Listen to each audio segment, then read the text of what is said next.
사무엘이 다윗에게 기름을 부은 사건 이후에 사울 왕에게 이상한 일이 일어나게 됩니다. 오늘 본문의 14절, 15절 말씀입니다. 여호와의 영이 사울에게서 떠나고 여호와께서 부리시는 악령이 그를 번뇌하게 한지라 사울의 신하들이 그에게 이르되 보소서 하나님께서 부리시는 악령이 왕을 번뇌하게 하온즉. 사울 왕이 악령에게 사로잡혀서 고통을 당하게 된 것입니다.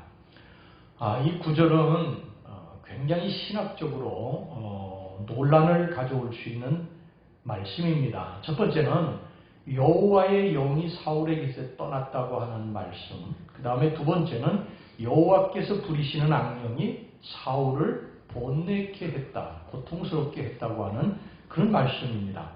이게 자칫하면 잘못된 해석으로 빠질 수 있는 구절입니다. 여러분이 여기서 말씀을 전하는 목사가 이게 신학적으로 바로 서지 않으면 은혜만 가지고 이걸 잘못된 해석을 얼마든지 할 수 있어요.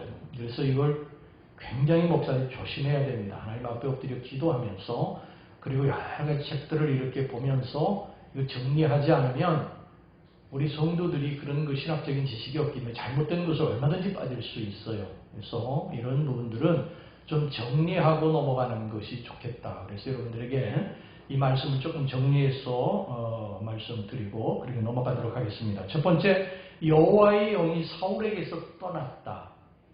여호와의 영이 사울에게서 떠났다. 분명히 사울 왕에게 여호와의 영이 있었죠. 성령께서 사울 왕에게 있었어요. 근데 성령께서 떠나셨다는 거예요.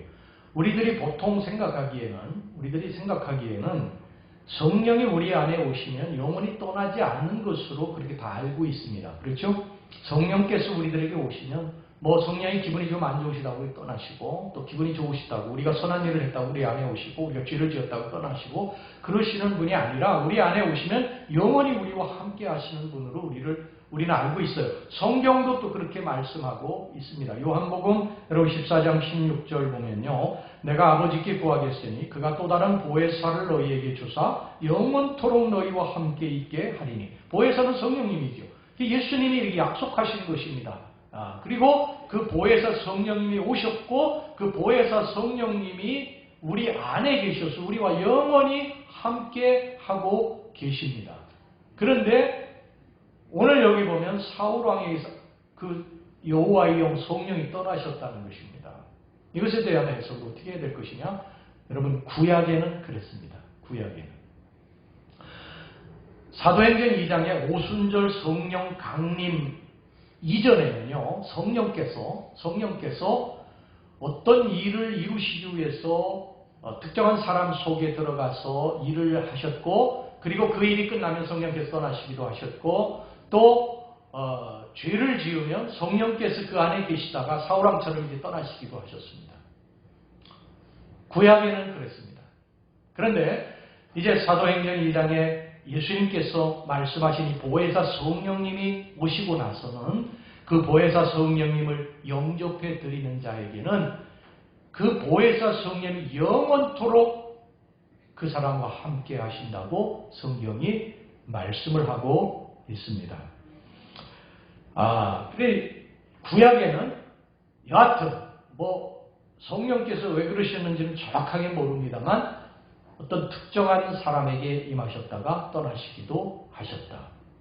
그래서 다윗도 하나님 앞에 밧세바를 범하고 우리아를 죽이는 죄를 짓고 나서는요, 성령께서 자기에게 떠날까봐 굉장히 두려워하면서 하나님 앞에 이런 그 시를 지어서 시편에 하나님 앞에 간절히 기도하는 것을 보게 됩니다. 여러분, 시편 51편 11절 말씀입니다. 이게 밧세바를 범하고 나단 선지자가 와서 죄를 지적할 때 하나님 앞에 통곡하면서 지은 시거든요. 근데 이 시 중에 이런 내용이 나옵니다. 우리 다 같이 한번 읽어보겠습니다. 시작. 나를 주 앞에서 쫓아내지 마시며 주의 성령을 내게서 거두지 마소서. 그러니까 이것을 보면 성령께서 오셨다가 죄를 지으면 떠나시기도 하셨다고 하는 것을 알 수가 있습니다. 그러나 이제 아까 말씀드렸습니다만 신약으로 넘어오게 되면 오순절 성령 강림 이후에는 그 성령이 우리 안에 오셔서 우리와 영원히 함께 하신다. 에베소서 4장 30절 말씀입니다. 하나님의 성령을 근심하게 하지 말라. 그 안에서 너희가 어디까지? 구원의 날까지 인치심을 받았느니라. 이 구원의 날까지 인치심을 받았느니라. 그러니까 성령은 우리가 조금 잘못했다고 해서 막 떠나시고, 우리가 마음을 좀 아프게 했다고 해서 성령이 막 떠나시고, 그러시지 않으신다는 거예요. 한번 우리 안에 오시면 우리가 영접하는 자, 곧 그 이름을 믿는 자들에게는 영접할 때 우리가 예수님, 성령님을 영접해드리면 성령님이 우리 안에 우리를 전 삼으셔서 우리 안에 거하신다. 고린도전서 3장 16절에 그렇게 말씀하고 계시거든요. 우리 안에 와 계셔서 우리와 영원히 함께 하신다. 떠나지 않으신다는 것입니다. 물론 우리가 죄를 지으면요, 내 안에 계신 성령님이 굉장히 아파하십니다. 슬퍼하세요. 성령님이 슬퍼하십니다. 굉장히 아파하시고 슬퍼하시고 근심하세요. 우리가 죄를 지을 때 막 즐겁게 죄를 짓는 사람은 없지 않습니까? 죄를 지을 때 뭔가 마음에 무거운 것이 있어요. 이게 성령님이 우리들의 마음속에서 무거운 탄식하시는 거예요. 하여간 성령님께서 우리 속에서 우리가 죄를 지으면 슬퍼하고 마음 아파하시긴 하시지만 성령 우리를 죄 지었다고 우리가 떠나지 않으신다는 것입니다. 자, 본문의 이야기는 이제 오순절 성령 강림 훨씬 이전에 오래된 이야기이기 때문에 여러분 성령께서 사울에게서 떠났다는 말씀을 읽고 당황해서는 안 됩니다. 이것을 이렇게 정리하셔야 됩니다. 성령께서 왜 이 사울왕을 떠나셨는지 그 이유는 정확하게는 알 수는 없지만 분명한 것은 사울이 하나님 앞에 불순종하고 죄를 짓고 나서 성령이 떠나셨다고 하는 게 분명합니다. 구약에는 하나님이 인간 죄를 지으면 떠나셨어요. 이렇게 정리하시면 되고, 그 다음에 두 번째 여호와의 부리시는 악령이 사울을 번뇌케 했다. 여호와의 부리시는 악령이 사울을 번뇌케 했다. 여호와의 부리시는 악령이라고 여기 성경에 말씀을 하고 있어요. 이것도 굉장히 혼란스러운 말씀이죠. 하나님이 어떻게 악령을 부리실 수가 있는가? 어떻게 악령을 부리셔서 우리를 괴롭게 하실 수가 있는가? 하나님은 사랑의 하나님이신데, 선의 하나님이신데 어떻게 악령을 부리셔서 우리 인간을 괴롭게 하실 수 있을까? 여러분, 이것은요, 이것도 굉장히 논란거리입니다만 이것은 이렇게 해석하셔야 됩니다. 하나님께서 악령을 천사는 하나님이 부리시는 영이에요. 성경이 그렇게 분명히 말씀하고 있습니다. 천사에게 심부름을 시킵니다. 누구에게 가서 전하라.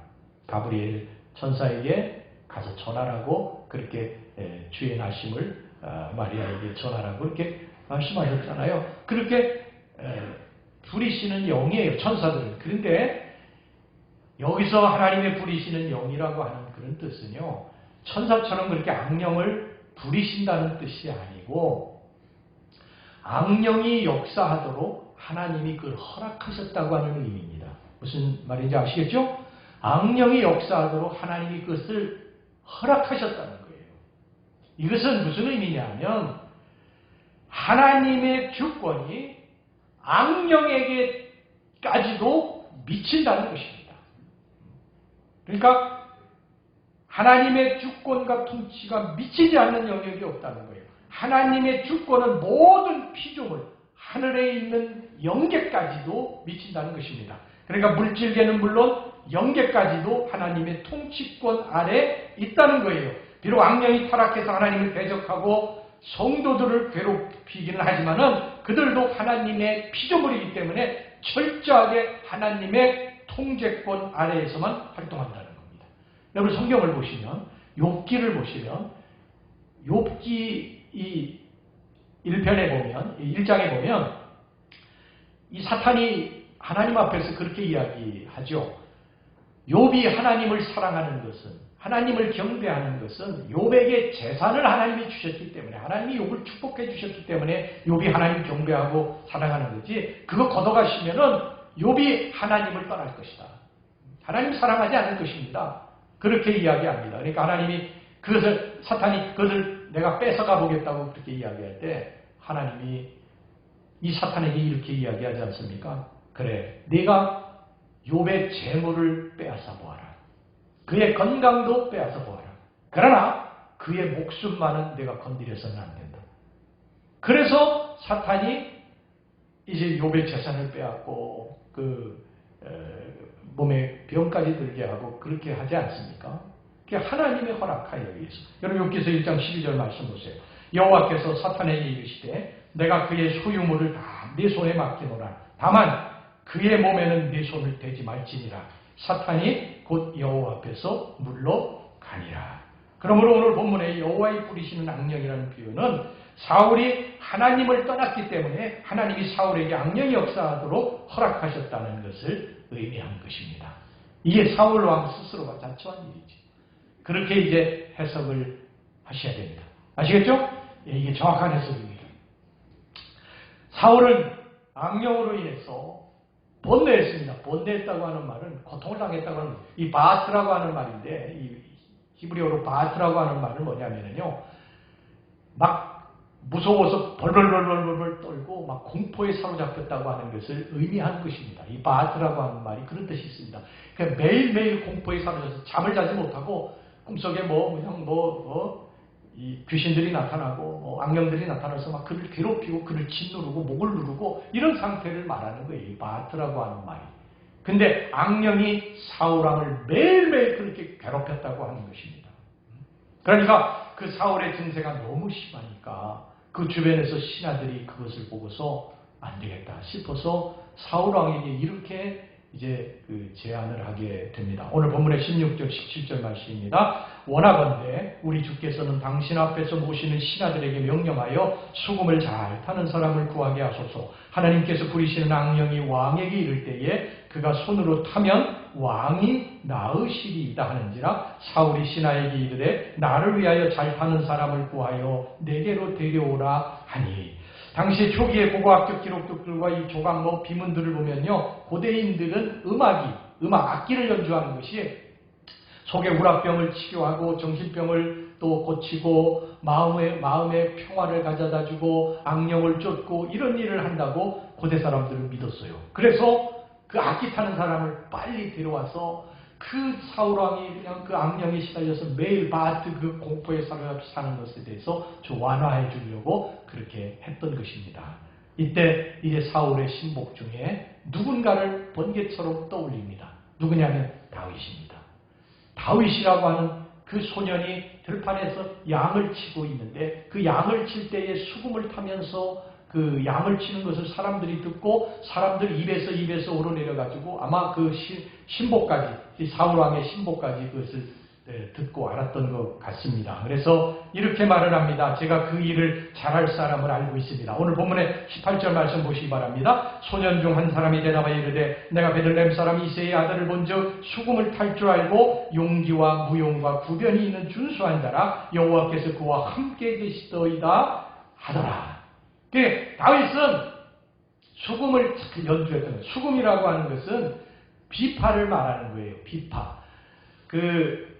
여러분 고대의 그 건축물 이런 거 보면은요, 비파 이렇게 구부러진 그 비파를 연주하는 그러한 그 구조들이 참 많죠. 예, 그런 것들이 이렇게 그림 같은 데도 많이 나오고 그랬어요. 그것은 이제 바로 이 고대 사람들이 이 비파 수금이라고 하는 것이 악령을 쫓는데 아주 최적합한 그 악기라고 그렇게 생각을 했기 때문에 많이 나오는 것입니다. 이 고대의 부조에 조각이라든지 이런 것을.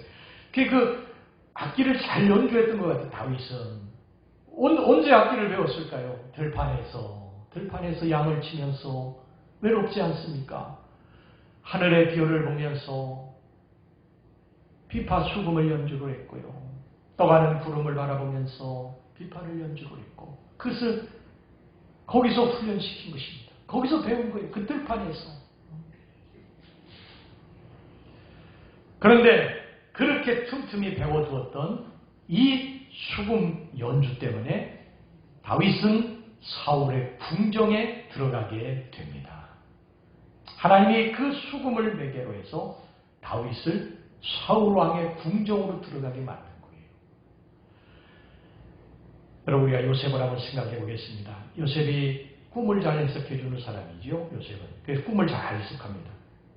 자기가 꿈꾸고 형들에게 그 이야기했다가 형들에게 미움을 받고 노예로 팔려가게 되고, 노예 생활할 때에 모함을 받고 이제 감옥에 들어가는데 거기서도 이제 꿈을 해석해 주지 않습니까? 근데 술 맡은 관원장의 꿈을 해석을 해주는데 술 맡은 관원장이 이제 사후 후에 복직이 될 것이라고 하는 꿈을 해석을 해주면서 당신이 나가면은 나를 이곳에서 바로에게 잘 이야기를 해서 나를 나가게 해달라고. 나는 이곳에 들어올 죄를 짓지 않았다고. 그래서 부탁을 하고 그 사람이 나갔는데 그 사람이 그 청을 다 잊어버리고 2년 동안 잊어버리고 있을 때에 바로가 꿈을 꾸지 않아요. 근데 애굽의 술사와 박사들이 꿈을 해석해주는 사람이 없었어요. 그 옆에서 꿈을 해석해주지 못하는 것들이 보면서 그 술 맡은 관원장이 번개처럼 누가 떠오릅니까? 요셉이 떠오르지, 요셉이. 그래서 그 요셉에 대해 이야기를 하니까 바로가 그 요셉을 불러오라고 그렇게 하지 않습니까? 바로 요셉이 그 바로의 궁정에 들어가서 애굽의 2인자가 됩니다. 총리가 됩니다. 그 바로의 꿈을 해석해주고. 요셉은 꿈을 매개로 해서 하나님이 그를 높이신 거예요. 애굽의 궁정에 들어가게 하신 거예요. 다윗은 지금 수금을 타는 것을 하나님 매개로 해서 사울의 궁정에 들어가게 만들어 주신 줄로 믿습니다.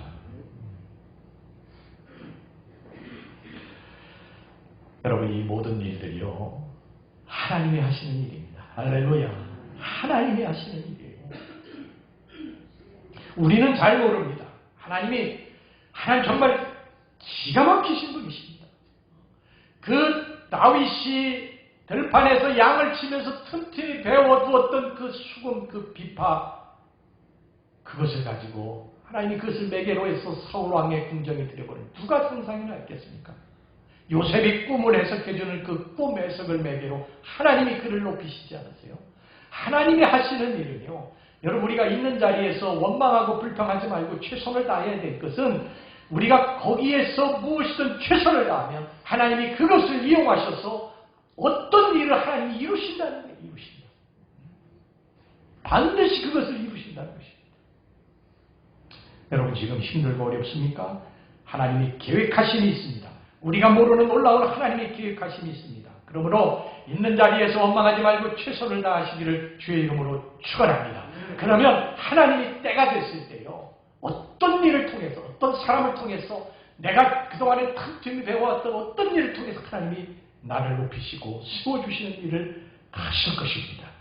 할렐루야. 그러니까 여러분 만약에 보세요. 다윗이 아버지에게 인정받지도 못하고 자기는 들판에서 양이나 치고 있다고 불평하고 원망했다고 한다면 수금을 어떻게 배우겠습니까? 수금을. 여러분 시편 150편이지 않습니까? 그 중에 반 이상이 다윗이 쓴 시입니다. 놀랍죠? 거기에는 정말 기가 막힌 시들이 너무너무 많이 다윗이 쓴 시예요. 다윗은 그 밤의 별을 보면서 떠가는 구름을 보면서 들판의 꽃을 보면서 하나님을 경배하고 찬양했어요. 여러분 다윗이 매일 불평하고 원망했다고 하면 그 수금을 어떻게 배울 수 있었겠고요. 그 시를 써서 어떻게 하나님 찬양할 수 있겠어요. 원망하고 불평하는 사람이 여러분 하나님 찬양하고 경배하는 사람 봤습니까? 다윗은 그렇게 하지 않았다. 있는 자리에서 최선을 다해 하나님을 높이니까 하나님이 그를 찾아내시더라는 거예요. 하나님이 찾아내셔서 그를 높여주시더라는 것입니다. 우리가 하나님 사랑하면 하나님이 우리를 사랑하십니다. 우리가 하나님 앞에 한 발짝 더 가면 하나님 우리 한 발짝 더 나오십니다. 할렐루야. 여러분 힘들고 어려운 기간에 이 기간을 원망만 하면서 보내지 말고 있는 자리에서 오히려 감사하시고요. 정말 최선을 다하시기 바랍니다. 코로나19가 장기화되고 있습니다. 그런데 어떤 사람은 이 코로나19에서 하나님과 더 홀로서서 가까워지는 사람이 있어요. 더 하나님 앞에 혼자 서서 기도하고 말씀을 읽고 묵상하고 그런 사람이 있어요. 어떤 사람은 점점 이제 하나님과 멀어지게 됩니다. 통계해 보니까요. 47% 청년들이 나중에 교회 안 나올 거라고 하는 통계가 있어요. 믿는 청년들에게 설문조사를 했는데 그런 통계가 나왔어요. 여러분 어떻습니까? 힘들고 어려운 시기에 진짜 빛나는 신앙이 하나님이 기뻐하시는 신앙인 줄로 믿습니다. 남에게 끌려다니는 신앙이 아니라 목사에게 끌려다니는 신앙과 믿음이 아니라 코로나19로 인해서 교회 나오지는 못할지라도 있는 자리에서 하나님의 말씀을 읽고 기도하면서 홀로 서는 게 제일 중요한 거예요. 홀로 서는 게. 여러분 같이 뭐 박수치고 찬양하고 뭐 이것도 중요하지만 하나님 앞에서 홀로 서서 기도하는 시간, 홀로 하나님 앞에 또 손을 들고 찬양하는 시간, 하나님의 말씀을 읽고 묵상하는 시간, 이런 시간들이 여러분들에게 보석 같은 시간이 될 줄 믿으시기 바랍니다. 여러분 정약용이라고 하는 사람이요, 그 신유박해 때에 1801년에 신유박해가 일어났거든요. 1801년에 신유박해가 일어날 때에 물론 정치적인 그러한 모함으로 인해서 이제 간 것이지만 표면적인 이유는 가톨릭 신자이기 때문에 간 거예요. 처음에는 이제 경상도로 다 유배됐다가 강진으로 이제 유배가 되는데 18년 동안에 강진에서 유배를 당하는데 그 유배지를 전 가보진 못했는데 화면으로 이렇게 봤는데 골짜기 언제 한번 꼭 가보고 싶습니다. 그 골짜기를 이렇게 들어가는 그곳이었어요. 아무도 찾는 이도 없습니다. 높은 지위에 있던 사람이 아무도 찾는 이도 없고 아무도 그를 돌봐주는 사람도 없어요. 그런데 여러분 그걸 아십니까? 그 힘들고 어려운 18년의 그 어려운 기간을 그는 보석의 시간으로 만듭니다. 틈틈이 책을 쓰는데 지금 모든 정치인들이 필독서, 목민심서, 흠음심서, 경세유표 이게 전부 그때 나온 책입니다. 그 힘들고 어려운 시기를 보석으로 만든 거예요. 보석으로. 여러분 지금 코로나19로 인해 힘들고 어려운데 이 시간에 그냥 다 팽개치고 세상 사람들과 다 똑같이 이렇게 믿음생활도 하는지 안 하는지도 모르게 그렇게 살면 안 되고 이 힘들고 어려운 때 오히려 더 보석의 시간으로 만드시기를 주의 이름으로 축원합니다. 이번에 시방에서 성경 필사, 성경 통독 이렇게 하는데 그래도 꾸준히 성경을 막 몇 번씩 어느 교회는 11번을 읽었대 성경을. 어떻게 11번을 통독을 했는지 난 도대체 이해도 안 가 목사인데요. 여러분들은 성경 읽으세요. 집에서 그 시간에 기도합니까?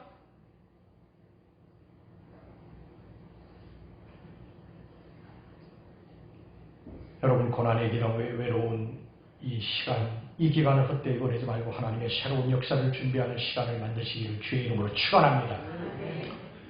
우리에게 여러분 상황이 좋아진 것이 아니고 기도거리는 계속 많지 않습니까? 그런데 우리가 다 잠자고 있으면 누가 기도합니까? 자, 이제 다윗은 아버지가 준비해준 이제 떡과 한 가지 부대의 포도주가 염소새끼를 나게 싣고 사울의 궁정에 들어가게 됩니다. 다윗 자신은 알지 못했지만 사실 그는 왕이 되기 위한 훈련 과정을 시작하기 위해 신병훈련소에 입소할 것입니다. 그 이후에 다윗은 이 신병훈련소에 독특한 훈련을 치르게 됩니다. 무려 10년 동안이나 10년 동안. 우리 군대 갈 때 훈련소에 이제 들어가면 보통 4주, 8주, 12주 이렇게 이제 훈련 받거든요. 그럼 이제 훈련소에 이렇게 들어가면 그 훈련소에 들어가기 전에 논산훈련소에 이제 가면 논산훈련소에 들어가기 전에 거기 대기합니다. 대기 한 일주일간 이제 거기 대기를 하는데 그 뭐라고 그러죠?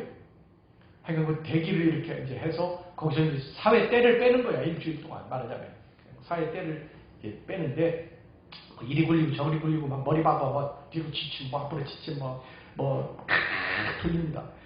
이제 그래가지고 일주일 동안 이제 사회 때를 빼는데 딱 사회 때를 이제 빼고서는 그 흙으로 범벅이 다 되지요. 저희 때 있을 때 막 그냥 피가 막 오고 그냥 흙도 그 진흙탕에 막 굴르면 막 이곳이 다 그냥 진흙에 묻어가지고 그러면 이제 그걸 다 벗어서 싸가지고 집으로 보냅니다. 그때 이제 부모님들이 많이 우시죠. 그거 보고서. 근데 그 사복을 이제 다 벗고 때 뺏기는 거죠. 그러고서 군복을 다 입히고서 훈련소에 들어가서 그때 이제 4주, 8주, 12주 해가지고 훈련을 받게 되면 강한 군사가 됩니다. 강한 군사. 옛날 사회에 있을 때 그 사람이 아니라 눈빛이 다르고 다윗도 지금 사울의 궁정에 들어가서 10년의 신병 훈련소에 이제 시작이 된 것입니다. 시작이 된 것입니다. 왕으로 하나님 다듬이 시기함이죠. 다윗은 사울왕에게 와서 이제 수금을 연주를 했습니다.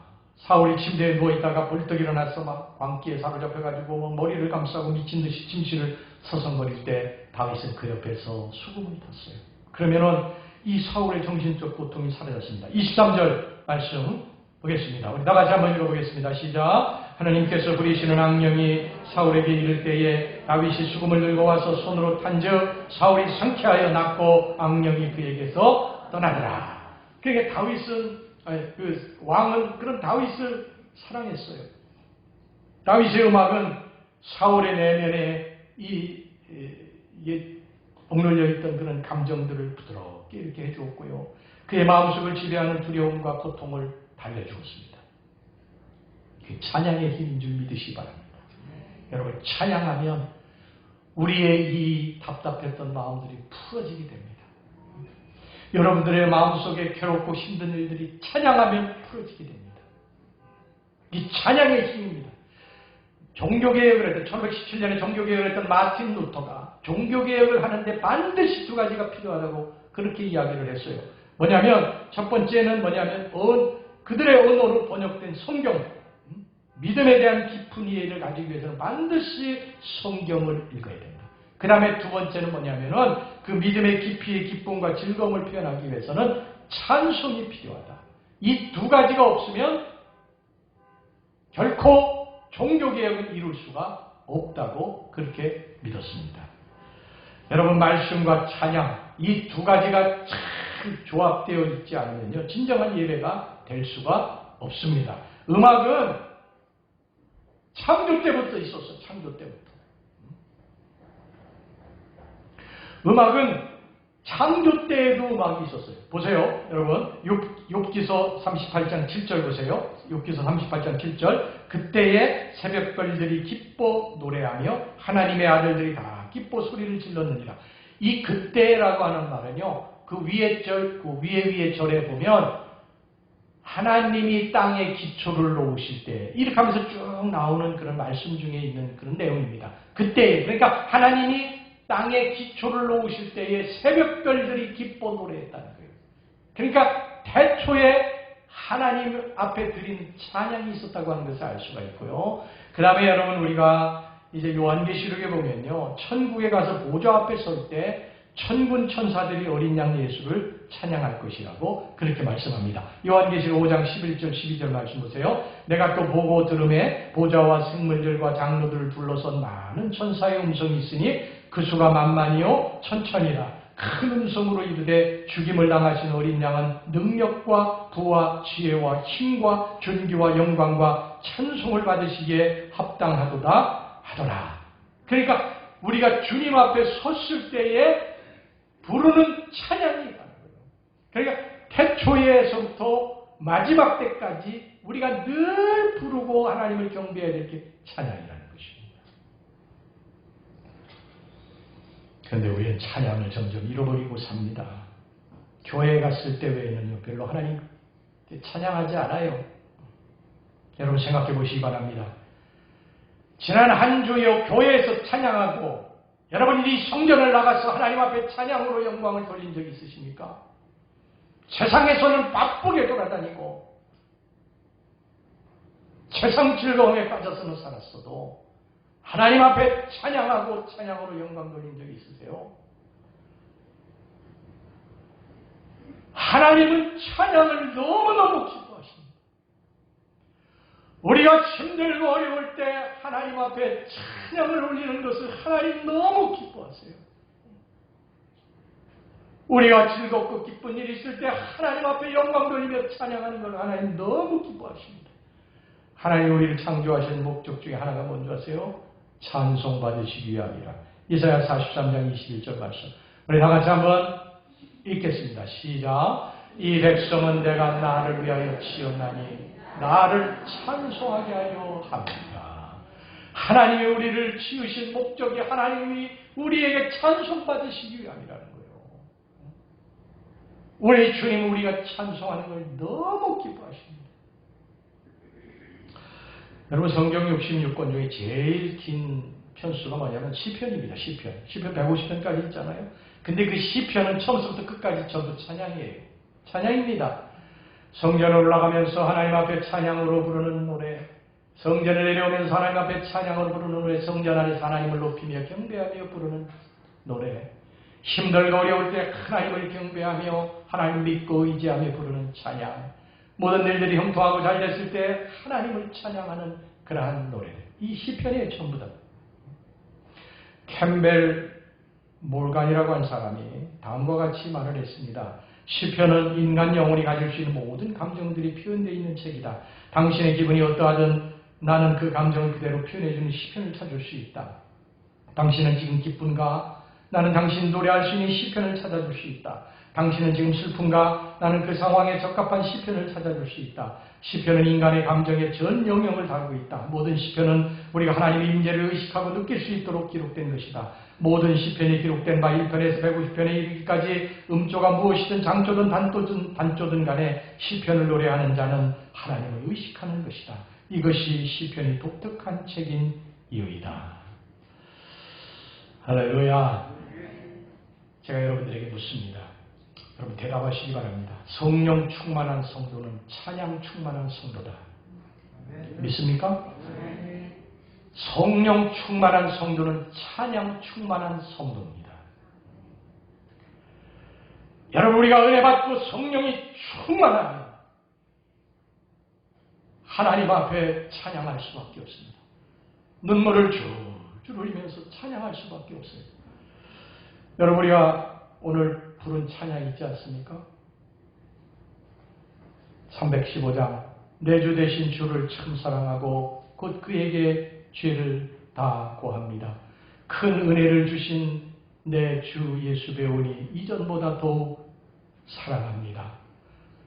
이 찬양 315장을요 제가 부산의 구포교회 가서 설교할 때에 제가 이 설교하기 전에 이 찬양을 불렀거든요. 근데 그때 처음서부터 끝까지 눈물을 줄줄 흘리는 그런 젊은 여자분이 계셨어요. 얼굴은 잘 생각이 나지 않아요. 젊으신 분인데. 근데 처음서부터 끝까지 설교 찬송 부르는 내내 설교 내내 눈물이 끊이지를 않고 오셨어요. 제가 설교가 끝나고 또 돌아왔기 때문에 누군지도 모르고 어떤 사연이 있는지도 몰라요. 그런데 제가 지난 주간에 하나님 앞에 성전에 밤에 올라와서 찬양을 부를 때에 그분이 갑자기 생각이 나더라고요. 웬일인지 모르겠어요. 그분이 생각이 나면서 제가 그분을 왜 기도했다니까요. 누군지도 모르는데 하나님 그 딸을 축복하소서. 그 딸이 은혜가 떨어지지 않고 하나님께 이렇게 찬양할 수 있도록 여전히 찬양할 수 있도록 제가 그렇게 기도해 우리 집사람한테 와서 그 얘기를 해줬어요. 우리 집사람 깜짝 놀라더라고요. 어떻게 그런 기도를 할 수가 있는가. 근데 모르게 성령께서 시키시는 거니까 제가 그렇게 하는 거죠. 순종하는 거죠. 하나님은 그렇게 찬양을 기뻐하시는 거예요. 우리들이 은혜 받으면 입술에서 찬양이 먼저 나옵니다. 그런데 우리들이 은혜가 떨어지면 제일 먼저 떨어지는 것이 찬양이에요. 놀랍죠? 내가 그렇게 하려고 해서 그러는 게 아닙니다. 여러분들의 입에서 찬양이 그쳤다. 찬양 부르던 사람의 입술에서 찬양이 그쳤다. 여러분들은 하나님과 멀어진 것입니다. 은혜가 떨어진 것입니다. 다시 회복할 수 있기를 주의 이름으로 축원합니다. 찬양 리더가 여기 앞에 나와서 찬양하지요. 우리 교회도 성령 충만한 사람이 가만히 있는 사람 보지 못했고요. 성령 충만하지 않은 사람이 열심히 찬양하는 걸 보지 못했어요. 성령 충만하지 않으면 입술만 달락거리지 절대 찬양 못 부릅니다. 성령 충만하게 되면 자기도 모르게 눈물을 흘리면서 손을 들고 하나님 앞에 찬양과 경배를 드리게 되는 거예요. 자연스러운 현상입니다. 내 안에 계신 성령님이 기뻐하실 거예요. 여러분 하나님은요, 여러분들이 노래 잘 부르는지 못 부르는지 음정과 박자가 맞는지 이거 보시는 게 아니에요. 하나님이 무슨 할렐루야 찬양에 무슨 오디션 보십니까? 하나님이 보시는 건 제가 아까 말씀드렸습니다. 부산의 그 구포감리기의 그 여자분 그 속에 무엇인지 모르게 하나님을 찬양하는 그 뜨거운 눈물과 그 정성을 보시는 것입니다. 할렐루야. 우리가 이렇게 찬양할 때, 이렇게 하나님을 사랑할 때 하나님이 우리에게 기쁨과 감동을 주시고 이 세상을 이길 수 있는 힘과 능력을 주실 줄 믿습니다. 찬양은 곡조 있는 기도예요. 곡조 있는 기도. 여러분 찬양 보세요. 찬양. 꼭좀 그 영생의 나라 나 들어가서 그 풍성한 은혜 늘 감사하리. 금면류관 쓰고 나 찬송할 말 이전보다 더욱 사랑합니다. 이전보다 내가 더 주님 사랑합니다. 이게 곡조 있는 기도. 여러분 우리가 힘들고 어려우면은요 기도가 나와요 안 나와요? 안 나와요. 진짜 힘들고 어려우면요 기도 못합니다. 눈물만 절절 흘리고 아버지 어떻게 해요? 주님 어떻게 해요? 이 말밖에 안 나오죠. 그때 여러분 찬양 부르시기 바랍니다. 찬양 부르면 그 찬양이 향이 돼서 이렇게 올라갑니다. 제가 언젠가 말씀드린 제가 꿈꾸는데요. 찬양대가 찬양 부르는데 찬양이 이렇게 향이 돼서 올라가. 찬양대 머리 이 입에서 이 찬양이 향이 돼서 이렇게 올라가요. 찬양. 너무 놀랐어요 제가. 야, 이 찬양대가 이 부르는 이 찬양을 하나님 너무 기뻐하시는구나. 찬양대만 하나님 기뻐하실까요? 우리 모두가 하나님 앞에 찬양하는 걸 하나님 너무 기뻐하십니다. 이게 향이 돼서 올라갑니다. 여러분 기도가 향이라고 그랬거든. 그래서 우리는 죽은 사람 앞에서 향 안 피우는 거예요. 원래 예수 믿는 사람은 향 피우면 안 돼요. 그 향이 그게 몸에도 좋지도 않고 옛날에 우리가 냄새 날 때 집에서 장례할 때 향 피우는 거지 지금은 향 피우는 사지 않아요. 예수 믿는 사람이 향 피우는 게 아니에요. 왜냐하면 요한계시록 8장에 보면 우리의 기도가 향이라고 그랬어요. 향. 우리가 기도하는 게 하늘로 올라가는 거예요. 우리가 찬양하는 곡조 있는 기도가 하늘로 올라가는 줄로 믿습니다. 우리가 찬양을 하면 사울에게서 악령이 물러가는 것처럼 여러분의 곤고하고 답답하고 불안하고 두려운 마음들이 찬양하는 동안 사라지게 될 줄로 믿습니다. 우리 인생이 감옥과 같은 인생이 지금 앞이 막히고 뒤에는 애국군대가 쫓아오는 지금 홍해가 지금 가로놓여 있어요. 우리가 사방이 막혔어요. 감옥문이 완전히 닫혔어요. 우리 발은 아무것도 할 수 없을 정도로 쇠사슬에 착고에 매여졌어요. 그런데 바울과 실라가 한밤중에 일어나 하나님을 찬양하고 기도할 때 감옥문이 열려지고 발에 착고가 풀어진 줄로 믿습니다. 우리가 지금 힘들고 어려운 환경 속에서 하늘만 바라보며 여러분 낙심만 하지 말고요. 하나님 앞에 엎드려 기도하고 하나님 앞에 찬양할 때 여러분들의 인생의 이 감옥문이 열려지게 될 것이고 발에 채워져 있던 착고가 풀어지게 될 줄로 믿습니다. 이 하나님의 역사입니다. 하나님의 역사. 왜 우리가 기도할 수 있는데 낙심만 하고 염려만 하고 있습니까? 왜 슬퍼하고만 있어요? 하나님 앞에 찬양을 올리자는 거예요. 기도를 올리자는 것입니다. 여러분 찬양은요 또 악령을 내쫓습니다. 악령을.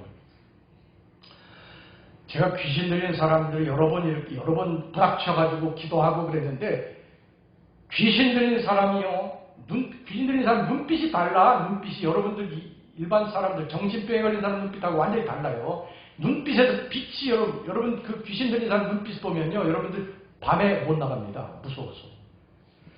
그 귀신 들린 사람 앞에요 찬양을 부르니까 귀신 들린 사람이 막 귀를 막고 찬양 그만하라고 막 찬양 그만하라고 막 몸부림을 칩니다. 특별히 보혈의 찬양을 부르면요 이 귀신이 속에 있는 귀신이 막 몸부림을 칩니다.